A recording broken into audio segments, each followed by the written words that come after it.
इतना फ्लो नहीं। मैं कह रहा हूँ भारत के बाहर भी क्या सैयदों को ऊपर माना जाता है, नहीं माना जाता? नहीं, ऐसा तो कोई कॉन्सेप्ट नहीं है इसमें। डीएनए के आधार पर मुसलमान भी मूल निवासी है 99.9। उन किताबों को भी आप इस्लाम से बाहर मानेंगे? जिन्होंने इस तरह के कंटेंट लिखे, हम उनको भी इस्लाम के दायरे से बाहर मानते हैं। ऐसे हमने तो कभी ऐसा नहीं सुना है कि कोई मुस्लिम ऐसा कह रहा है। क्या राष्ट्रीय मुस्लिम मोर्चा ने अपनी इंटरनल बॉडी के अंदर क्या ये दो प्रस्ताव पास किए हैं कि कास्ट सेंसस मुसलमानों में होना चाहिए और 341 हटना चाहिए? ओबीसी हैं, एसटी हैं, लेकिन एससी नहीं है। कोई कल्पना हो गई, इसके लिए कोई तथ्य सबूत चाहिए ना। कुल मिला के अगर 341 हट जाएगी तो मुस्लिमों में जो ऐसा समाज है उसको भी आरक्षण का लाभ मिलेगा। बिल्कुल बेनिफिट मिलना चाहिए। जाति व्यवस्था के खिलाफ लड़ने वाले लोग भी बाद में जाति व्यवस्था के शिकार बने। नमस्कार, मेरा नाम है संतोष शाक्य। आप देख रहे हैं इंडस न्यूज़ टीवी। पसमानदा मुसलमानों के मुद्दे को लेकर बामसेफ और भारत मुक्ति मोर्चा वाले क्या सोचते हैं, ये सवाल पसमानदा नेताओं के बीच अक्सर उठता रहता है। पसमानदा बुद्धिजीवी ये भी कहते हैं कि बहुजन आंदोलन ने मुसलमानों में जातिवाद को अनदेखा करके अपर कास्ट मुसलमानों को तवज्जो दी है। ये बिल्कुल वैसे ही है जैसे अन्य राजनीतिक दलों की नीति है। इस तरह पसमानदा मुसलमान पर अपर कास्ट मुसलमानों का राज चलता रहता है, जबकि पसमानदा देशज मूल निवासी हैं और मुसलमानों में भी उसी तरह विदेशी जातियां मौजूद हैं जैसे ब्राह्मणों के बारे में बहुजन आंदोलन कहता है। इस मामले पर इंडस न्यूज़ ने नागपुर अधिवेशन में बामसेफ और भारत मुक्ति मोर्चा के राष्ट्रीय महासचिव डॉक्टर बिलास खड़ास से और बामसेफ के ही घटक संगठन राष्ट्रीय मुस्लिम मोर्चा के राष्ट्रीय अध्यक्ष चांद मोहम्मद से बात की तो दो अलग राय सामने आईं। आप भी सुने दोनों नेताओं ने क्या कहा। ये बात ठीक है कि भारत में क्योंकि वर्ण व्यवस्था, वर्ण सिस्टम रहा है, लेकिन ये बात तो ऑलरेडी पहले से इस्लाम में इस बात के लिए स्पेस रहा ना, जैसे सैयदों को ऊंचा माना जाता है, ये बात तो सच है ना। ये जो बैकग्राउंड है भारत में दिखाई देता है, भारत सैयद के बाहर नहीं है। नहीं, ओवरऑल मैं कह रहा हूँ भारत के बाहर भी क्या सैयदों को ऊपर माना जाता है, नहीं माना जाता? नहीं, ऐसा तो कोई कॉन्सेप्ट नहीं है इस्लाम के अंदर कि ये ऊपर होगा, ये नीचे होगा। सैयद ज़्यादा अपर हैं, इस बात को लेके जो भी ऐसे मरकज़ हैं जिनकी किताबें हैं, जिन्होंने जो ऐसे आलिम दीन रहे हैं, उन्होंने जो किताबें लिखी हैं, जिनको अभी मसूद आलम फलाही, प्रोफेसर मसूद आलम फलाही ने अभी भारत में जात पात और मुसलमान जी, इसके विषय में उन्होंने काफ़ी सारी चीज़ों का हवाला दिया है कि इस किताब में ये लिखा है कि ये मुसलमान जो है इनको पढ़ाई लिखाई, एजुकेशन, इल्म देना कुत्ते सूअर के गले में मोतियों का हार डालने जैसा है। ये इस तरह की बातें जो लिखी हैं, या कि सैयद लड़की का निकाह इससे नहीं हो सकता, फलानी बिरादरी में नहीं हो सकता, नीचे उनमें नहीं हो सकता। ऐसी किताबों को लेकर राष्ट्रीय मुस्लिम मोर्चा का भी डिस्कशन कर रहा है ऐसी क्योंकि ये तो स्थापित होने वाली चीज़ है। खास तौर से जो चीज़ें, जैसे जो कंटेंट उन्होंने डाली, ये व्यक्ति इंसानी उपज है, इंसानों के जरिए पैदा की गई ये बीमारी है, तो हम इन तमाम बीमारी को दरकिनार करते हैं। कुरान और हदीस की रोशनी में जो बातें जायज़ हैं, हम उसको तस्लीम करते हैं और राष्ट्रीय मुस्लिम मोर्चा से जुड़े हुए अफराद इस बात को तस्लीम करते हैं। वो चाहे भले ही सैयद ही क्यों ना हो, हाँ, वो भी यही मानते हैं कि ऐसा ये गैर बराबरी नहीं है, प्रैक्टिकली नहीं है। प्रैक्टिकली भारत के अंदर जो स्ट्रक्चर है, अगर वो गैर बराबरी को मानते हैं, चाहे वो सैयद हो, चाहे अशराफ के हो, चाहे अरजाल हो, चाहे अगड़े हो, चाहे पिछड़े मुस्लिम हो, अगर हम इसकी बात करें, वो रत्ती भर अगर गैर बराबरी उनके जहन में है, दिमाग में है, प्रैक्टिस में है, तो मजहब इस्लाम के दायरे से बाहर है। मैं ऐसा ही मानता हूं। उन किताबों को भी आप इस्लाम से बाहर मानेंगे जिसमें किसी आलिम ने जिन्होंने इस तरह के कंटेंट लिखे, हम उनको भी इस्लाम के दायरे से बाहर मानते हैं। ऐसे कोई कंटेंट का किसी किताब का जिक्र आप बता सकते हैं जिसमें इस तरह की चीजें? अभी तो मैंने फिलहाल ऐसी चीज़ें अभी नोटिस कर रहे हैं हमारे राष्ट्रीय मुस्लिम मोर्चा के लोग, और नोटिस करने के बाद जो चीज़ें आएंगी हम लोगों के सामने लाएंगे उसको। जैसे प्रोफेसर फलाही ने जो किताब लिखी है, उस किताब के हवाले से जो उन्होंने रेफरेंस दिए हैं, उनको भी क्या राष्ट्रीय मुस्लिम मोर्चा उनको संज्ञान में लेके उनको कुछ? राष्ट्रीय मुस्लिम मोर्चा के लोग उनकी किताबों को पढ़ रहे हैं, पढ़ने के बाद वो सारी चीज़ें और जिन किताबों में ये बातें लिखी गई है, उन किताबों को भी स्टडी कर रहे हैं। स्टडी करने के बाद हम उस बैकग्राउंड पे काम करेंगे। अगर अगर मान लीजिए ऐसी चीजें निकलती हैं उन किताबों में, तो जैसे बाबा साहब ने एक समय मनुस्मृति। ऐसे कंटेंट अगर सामने आते हैं, ऐसे कंटेंट अगर सामने आते हैं, तो हमारे पास क्या करना है ये गाइड करने के लिए कुरान है और हदीस है। इससे अलग इतर नहीं हो सकता। ये गैर बराबरी स्थापित करने वाली जो किताब है। इस्लाम बराबरी को स्थापित करने के लिए दुनिया में आया। और मैंने कहा राष्ट्रीय मुस्लिम मोर्चा अगर ऐसा कंटेंट है और ऐसा कंटेंट राष्ट्रीय मुस्लिम मोर्चा नोटिस कर रहा है, उस पर गहराई से स्टडी कर रहा है, और गहराई से स्टडी और अध्ययन करने के बाद हम इस पर जो है एक बड़ा ऑल ओवर इंडिया में 17 स्टेट में राष्ट्रीय मुस्लिम मोर्चा है, ऑल ओवर इंडिया में इस पर काम कर रहा है। नहीं, जैसे बाबा साहब ने एक समय मनुस्मृति का, आज के दिन ही 25 दिसंबर को जब जिस वक्त हम बात कर रहे हैं, मनुस्मृति दहन दिवस आज मनाया जाता है, क्योंकि उन्होंने मनुस्मृति का, क्योंकि गैर बराबरी को स्थापित करने वाली पुस्तक है वो। ऐसी पुस्तकें अगर इस्लामिक दायरे में पाई जाती हैं तो क्या उनके साथ ऐसा कोई व्यवहार करने की संभावना है? ऐसी अगर चीजें निकल के आती है, नोटिस में आती है, जो मनुस्मृति के मुताबिक गैर बराबरी की बात करने वाली चीजें हैं, जो कुरान और हदीस के दायरे के बाहर की चीजें हैं, हम उस ऐसी किताबों को जलाएंगे। बिल्कुल, ये कंफर्म है। अच्छा, एक बात मैं आपसे, बहुत दिलचस्प आपके साथ बातचीत हो रही है। चांद मोहम्मद जी हमारे सवालों का बड़ा कड़ाके से जवाब दे रहे हैं इस वक्त। मैं पिछले दिनों सुन रहा था, विलास करात साहब का एक भाषण था। उस भाषण में उन्होंने कहा था कि जो मौजूदा जो यहाँ के ज़्यादातर जो मुसलमान हैं, वो पुराने बौद्धिस्ट हैं। तो राष्ट्रीय मुस्लिम मोर्चा भी क्या इसी रूप में ही लोगों के बीच में बात करता है कि हम, हमारे यहाँ के जो मुसलमान हैं वो पुराने बौद्धिस्ट हैं? राष्ट्रीय मुस्लिम मोर्चा जैसे क्या है कि ये हमारा हिस्टोरिकल बैकग्राउंड है। हिस्टोरिकल बैकग्राउंड के आधार पे कि कोई भी अगर जो है वस्तु है तो उसका कोई ना कोई बुनियाद है, नींव है।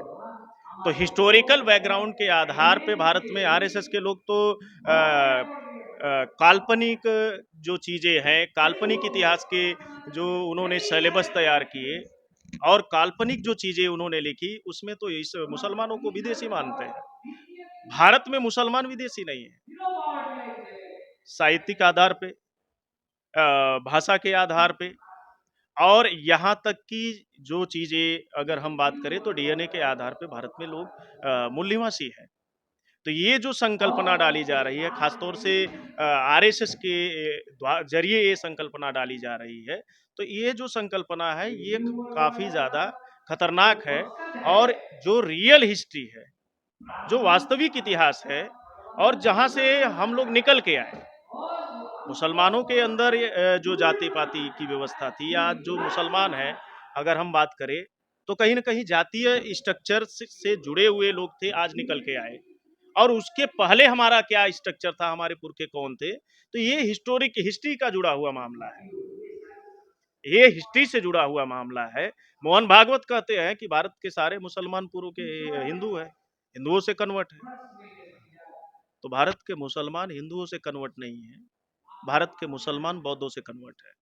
दूसरी चीज, भारत के मुसलमान उस संस्कृति को मानने वाले हम मुसलमानों के पुरखे थे, जो मसावात को मानते थे, इत्तेहाद को मानते थे, भाईचारा को मानते थे, इंसाफ को मानते थे। जब उन पर ब्राह्मणत्व थोपा जाने लगा, तो ब्राह्मणत्व के विद्रोह में उन्होंने इस्लाम की जब रोशनी आई भारत की सरजमी पे, मसावात की, इत्तेहाद की, भाईचारे की, दोबारा उन्होंने उस सिस्टम को देखा जिसमें हमारे पुरखे जी रहे थे। इसलिए बड़े पैमाने पे मुसलमानों ने इस्लाम को अपनाया। नहीं, जैसे पहले बौद्धिस्ट थे, हाँ, ऐसा आप कह रहे हैं, उसके बाद उसमें क्योंकि बीमारियां आई, जो ब्राह्मणवाद की बीमारी है, उसके बाद फिर क्योंकि इस्लाम आया तो इस्लाम बिल्कुल, बेशक बेशक। तो इस एक्सेप्टेंस में अगर बात करें तो क्या वो रिवर्ट नहीं हो सकते थे बौद्धिस्ट में, या आज नहीं हो सकते? रिवर्ट नहीं हो सकते। उस समय जो बुद्धिज्म का स्ट्रक्चर था, बुद्धिज्म का दृष्टि जो कल्चर रहा, वो पूरी तरह से भारत में ख़त्म कर दिया गया। और इस्लाम के जो चीज़ें हैं, अगर हम बात करें, स्टडी करें, तो अभी नदवे की अगर बात करें तो नदवे में मुस्लिम स्कॉलर है अंजुम फराज साहब, उन्होंने इस्लाम और बुद्धिज्म पर कंपैरेटिव स्टडी किया और स्टडी की हुई जो उनकी किताबें हैं आज थाईलैंड कंबोडिया में पीएचडी स्कॉलर इस्तेमाल कर रहे हैं। तो इन दोनों के तो डिफरेंस जो सिमिलर चीजें दिखी कंपैरेटिव उन्होंने स्टडी किया है। स्टडी करने के बाद जो सिमिलर चीजें दिखने की वजह से बड़े पैमाने पे इस्लाम को उन्होंने अडॉप्ट किया है। अभी कोई ऐसा सिनेरियो है कि कुछ मुसलमान बौद्धिस्ट हो रहे हैं या कुछ बौद्धिस्ट मुसलमान हो रहे हैं? ऐसा भारत के इतिहास में, दुनिया के इतिहास में ऐसा सिंगल ऐसा उदाहरण नहीं सामने आया। ना वो इधर जा रहे हैं ना वो उधर जा रहे हैं, मतलब हम कॉमन मुद्दों पे काम कर रहे हैं। अच्छा, मतलब कोई किसी हमारी जो प्रैक्टिस है, उनकी जो प्रैक्टिस है वो अपनी प्रैक्टिस पे करें, उनकी जो तहजीब है वो अपनी तहजीब पे काम कर रहे हैं, हमारी जो तहजीब है हम अपनी तहजीब पे काम कर रहे हैं। तो हम कॉमन मुद्दों पे एक साथ मिलजुल कर काम कर रहे हैं। अच्छा, ये जैसे दलित मुसलमानों की बात कही जाती है, क्योंकि शब्द पसमानदा आंदोलन की तरफ से ये बात आती है, दलित मुसलमान उनका वर्ड है, क्योंकि मुसलमानों को संवैधानिक तौर पर उनमें अपर कास्ट है, संवैधानिक तौर पर जनरल अपर कास्ट से मतलब जनरल हैं, उसमें ओबीसी हैं, उसमें एसटी भी हैं, लेकिन एससी नहीं है उसमें। तो ऐसा भी क्योंकि ये बहस अभी विमर्श आया है ये इस तरीके सा कि बहुत सारे ऐसे अनटचेबल हिस्से हैं जिनको एससी का दर्जा मिलना चाहिए, और वो किसी संवैधानिक वजह से वो रुक गया है, 341 की वजह से। तो इस मुद्दे पर आपका क्या पोजीशन है? आर्टिकल 341 को लेकर हम लोग अपने एजेंडे के तहत काम कर रहे हैं और आर्टिकल 341 में खासतौर से मुस्लिम और क्रिश्चियनों को शेड्यूल कास्ट के दायरे में जो इस शेड्यूल कास्ट से कन्वर्ट होके आ रहे हैं, हाँ, उन्हें शेड्यूल कास्ट का दर्जा नहीं दिया जाएगा। ये बातें लिखी गई, ये कंटेंट लिखी गई, तो इन फ्यूचर में जब हमारे विचारों पर आधारित लोग जो है सत्ता में आएंगे तो हम 341 आर्टिकल पे भी काम करेंगे और उसे हटाएंगे। और जो पिछड़े हैं, जो कॉन्स्टिट्यूशन के बुनियाद पर अगर हम बात करें, संविधान के आधार पे जो पिछड़ेपन का क्राइटेरिया निर्धारित है और उस क्राइटेरिया और उस परिभाषा के आधार पे जो लोग पिछड़े हैं उन पर हम लोग रिजर्वेशन के भी जो वकालत और उस मुद्दों पर जो है लड़ाई लड़ रहे हैं। और इसके अलावा अगर हम बात करें तो मंडल कमीशन की सिफारिशों में जस्टिस खास तौर से अगर हम बात करें विंध्योश्वरी प्रसाद मंडल जी के नेतृत्व में जो मंडल कमीशन का सर्वे आया, तो सेंसर में भारत की 98% जो मुस्लिम जातियां हैं जो ओबीसी के दायरे में आती हैं। उत्तर प्रदेश की अगर हम बात करें तो कुल 79 जातियां ओबीसी में शामिल हैं। 79 जातियों में 27 मुस्लिम जातियां ओबीसी के दायरे में आती हैं। तो मंडल कमीशन के आधार पे, सिफारिशों के आधार पे खास तौर से मुसलमानों को 27% जो है, जो ओबीसी को रिजर्वेशन है, उस दायरे में उन 27 जातियों को उत्तर प्रदेश की और इसी तरह से देश के अलग अलग हिस्सों में लागू है। लेकिन स्टेट गवर्नमेंट के सर्विसेज में भी इन जातियों को अधिसूचित किया जाए, कहीं स्टेट गवर्नमेंट ने अधिसूचित किया है, कहीं सेंट्रल गवर्नमेंट ने किया नहीं। तो ये जो मामला है कि मंडल कमीशन में जो शामिल मुस्लिम जातियां हैं वो हर स्टेट और सेंट्रल गवर्नमेंट के सर्विसेज में रिकॉग्नाइज की जाए, ताकि वो जातियों को 27% रिजर्वेशन का बेनिफिट मिले। दूसरी चीज, हम पासमानदा के आधार पे सेग्रीगेट होकर लड़ाई नहीं लड़ना चाहते हैं और ना ही जो बैकवर्ड मुस्लिम है उन्हें इस बेस पर लड़ाई लड़ना चाहिए, बल्कि ओबीसी के नाम पर उन्हें लड़ाई लड़ने की जरूरत है, क्योंकि ओबीसी ऐसे ही 52% नहीं है। उस 52% में 14.99% मुस्लिम ओबीसी जातियां शामिल है, तब वो 52% है।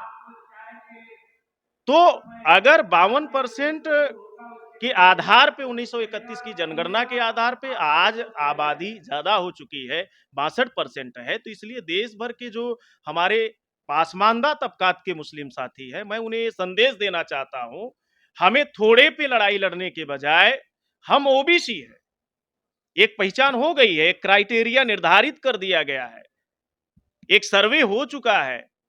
उस सर्वे के आधार पे अगर भारत में ओबीसी के आधार पे अगर रिजर्वेशन लागू किया जाए, जनसंख्या के अनुपात में, तो 62% रिजर्वेशन होगा। और उन 62% के रिजर्वेशन में जो बैकवर्ड जातियां हैं, मुस्लिम जातियां हैं, उनको सबसे बड़े पैमाने पे बेनिफिट होगा। तो ये बात तो आपकी बात से कंट्राडिक्ट कर रही है थोड़ा, कि जैसे अगर आप एक कम्युनिटी बतौर आपने संगठन बनाया है मुस्लिम मोर्चा, तो जब एससी एसटी ओबीसी माइनॉर अगर उसकी बात करें तो वो तो डिवाइडेड ऑलरेडी है, कि कौन है ओबीसी है तो मुसलमानों के भी ओबीसी हैं, तो वो तो उस ओबीसी में शामिल हो जाएंगे। पिछड़ा वर्ग मोर्चा में उनको शामिल होना चाहिए, विकास पटेल जी के संगठन में उनको होना चाहिए, पिछड़ा वर्ग मोर्चा में बिल्कुल ऐसे, होना चाहिए। है नहीं। और ऐसी जो एसटी आदिवासी वाला संघ है उसमें एसटी मुसलमानों को जाना चाहिए, उसमें उनको शामिल होना चाहिए। ऐसे ही अब बचे वो लोग जो कि जिनको एससी का दर्जा नहीं मिला। मैं सीधे सीधे आपसे ये जानना चाहता हूँ कि एक तो 341 हटने के पक्ष में आप हैं या नहीं है? 341 हटने से सबसे बड़ा बेनिफिट जिनको जो है समाज व्यवस्था के ढांचे में लंबे समय से पीछे धकेल कर रखा गया है, उनको सबसे बड़ा बेनिफिट होगा। और हैं उससे ना भी पक्ष बड़ा, में? हाँ, उससे भी बड़ा बेनिफिट ये होगा कि इस देश में संख्या के अनुपात में जिस जाति की जितनी जाति है, तो कास्ट सेंसर भी भारत के मुसलमानों के लिए जरूरी है।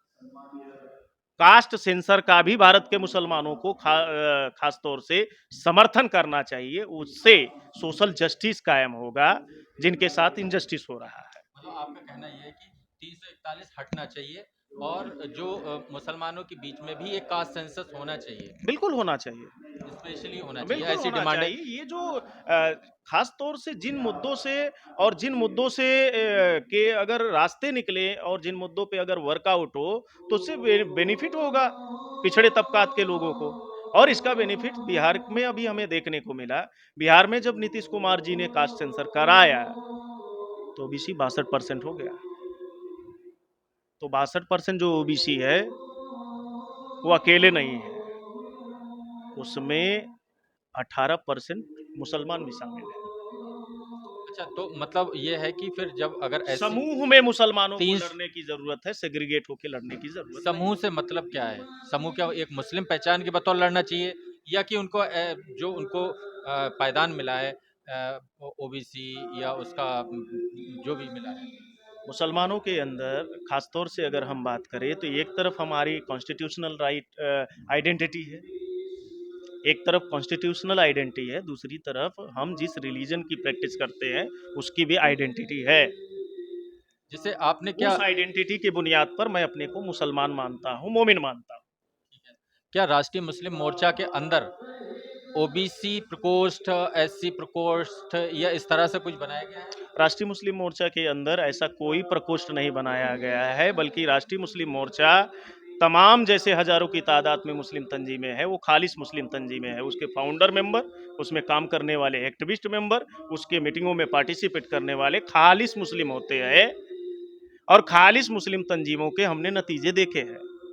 इसलिए राष्ट्रीय मुस्लिम मोर्चा में 60% मुस्लिम कम्युनिटी के लोग काम करते हैं और 40% ओबीसी एससी एसटी के लोग। राष्ट्रीय मुस्लिम मोर्चा में जो पसमानदा मुस्लिम समाज है उसकी भागीदारी कितनी है, उसके नेतृत्व में, और उसका जो संख्या बल है उसकी? राष्ट्रीय मुस्लिम मोर्चा में हम उन्हीं लोगों को जगह देते हैं जो राष्ट्रीय मुस्लिम मोर्चा के एम एन ऑब्जेक्टिव पर काम करने के लिए जहनी एतबार से और अपने अमली एतबार से तैयार होते हैं। नहीं, जैसे मैं ये जानना चाहता हूँ कि नेतृत्व में अपर कास्ट मतलब जनरल कितने है कि रेशियो, और जो है जो पसमानदा समाज है वहाँ से कितना रेशियो उसके राष्ट्रीय मुस्लिम नेतृत्व? मोर्चा के अंदर राष्ट्रीय मुस्लिम मोर्चा के एम एन ऑब्जेक्टिव है, राष्ट्रीय मुस्लिम मोर्चा का बायलाज है।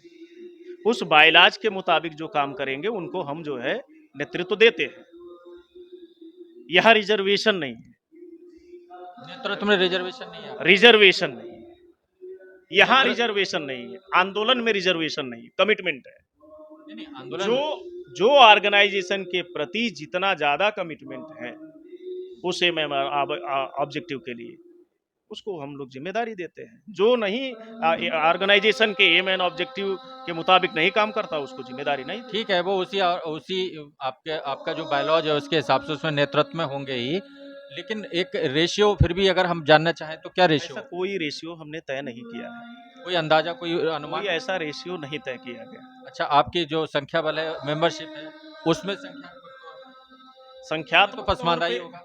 संख्यात्मक तौर पे देश में जिसकी आबादी ज्यादा होगी वो जो है संख्या के अनुपात में वो ज्यादा मोहम्मद होगा। जी, जैसे समस्या तो यही है कि जैसे जिसकी आबादी है वो तो वोटर है, वो आबादी है, वो मेंबर है, लेकिन जो लीडरशिप है वो अपर कास्ट है सभी जगह, चाहे राजनीतिक दल हो कोई से भी, उनमें ये पोजीशन है। मुस्लिमों में भी जो नेतृत्वकारी निकाय हैं, चाहे वो खुद पर्सनल लॉ बोर्ड ही क्यों ना हो, उसकी लीडरशिप में भी अपर कास्ट ही मिलते हैं। हम राष्ट्रीय मुस्लिम तो आपके मोर्चा यहाँ के भी क्या ऐसा अंदर है? राष्ट्रीय मुस्लिम मोर्चा के अंदर खास तौर से अपर कास्ट है बैकवर्ड है इस आधार पे नहीं जोड़ते। अपर कास्ट है बैकवर्ड है इस आधार पे राष्ट्रीय मुस्लिम मोर्चा को हम राष्ट्रीय मुस्लिम मोर्चा के अंदर किसी को नहीं जोड़ते, बल्कि राष्ट्रीय मुस्लिम मोर्चा के जो एम एंड ऑब्जेक्टिव है, जिन मुद्दों पे राष्ट्रीय मुस्लिम मोर्चा काम कर रहा है, उन मुद्दों पे जो काम करने के लिए तैयार है उनको हम मेंबरशिप देते हैं, उनको हम जो है पदाधिकारी बनाते हैं और उनको साथ में लेके काम करते हैं। क्या राष्ट्रीय मुस्लिम मोर्चा ने 341 हटाने और मुसलमानों के अंदर कास्ट सेंसस होने के लिए कोई रेजोल्यूशन, कोई प्रस्ताव पास किया है? राष्ट्रीय मुस्लिम मोर्चा कास्ट सेंसर हो इसके लिए पिछड़े वर्ग के द्वारा जितने भी प्रोग्राम होते हैं संचालित होते हैं उस पर भारत बंद के भी कार्यक्रम में फिजिकली तौर पे सक्रिय तौर पे शामिल रहा है। 25 मई 2022 को पिछड़े वर्ग के द्वारा जाति आधारित जनगणना के मुद्दे पे राष्ट्रीय पिछड़ा वर्ग मोर्चा के द्वारा भारत बंद किया गया। राष्ट्रीय मुस्लिम मोर्चा ने उसका पूरी संगठन शक्ति के साथ समर्थन किया, क्योंकि कास्ट सेंसर से जिसकी जितनी संख्या है उस आबादी के मुताबिक उन्हें न्याय मिलेगा, भागीदारी मिलेगा। जैसे ये बात तो आप, क्योंकि ओवरऑल ऑर्गेनाइजेशन जो पिछड़ा वर्ग का है उसकी डिमांड को आपने सपोर्ट किया है, मैं ये जानना चाहता हूँ क्या राष्ट्रीय मुस्लिम मोर्चा ने अपनी इंटरनल बॉडी के अंदर कोई ये दो प्रस्ताव पास किए हैं कि कास्ट सेंसस मुसलमानों में होना चाहिए और 341 हटना चाहिए? इस पर हम लोग जो है काम कर रहे हैं और पिछले 2-2.5 साल से हम लोग इस पर काम कर रहे हैं। प्रस्ताव नहीं है ये आपका? इसके लिए अभी हमने कोई प्रस्ताव नहीं पारित किया है। अच्छा, कब तक होने की उम्मीद है ऐसे? जैसे आपका विचार तो है ही।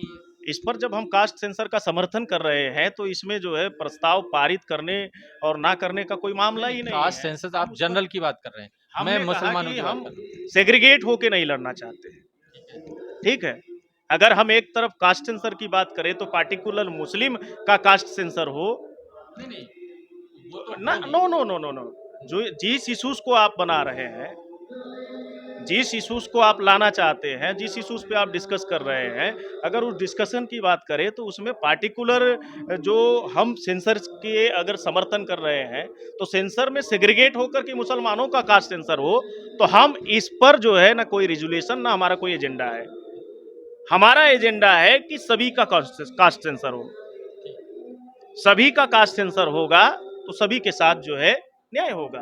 341 तो आपका स्पेसिफिक एजेंडा है ना? स्पेसिफिक एजेंडा है कि उसमें जी खासतौर से जो शेड्यूल कास्ट और बैकवर्ड से निकल कर आए लोग हैं उनके साथ इनजस्टिस हो, उनकी आइडेंटिफिकेशन को जो है समाप्त कर दिया जाए, जो कॉन्स्टिट्यूशनल राइट है उसको खत्म कर दिया जाए, तो हम इसके खिलाफ हैं।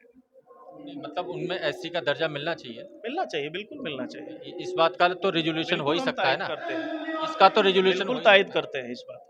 इस बात का तो प्रस्ताव पास हो सकता है? हाँ, हो सकता है, आप करेंगे इसको? बिल्कुल इन फ्यूचर में करेंगे। जो भी मुद्दे जो है सोशल जस्टिस के लिए जरूरी होंगे, समाजी न्याय के लिए जरूरी होंगे, उन मुद्दों पे हम काम करेंगे। मतलब कुल मिलाकर अगर 341 हट जाएगी तो मुस्लिमों में जो ऐसा समाज है उसको भी आरक्षण का लाभ मिल जाएगा? बिल्कुल बेनिफिट मिलना चाहिए।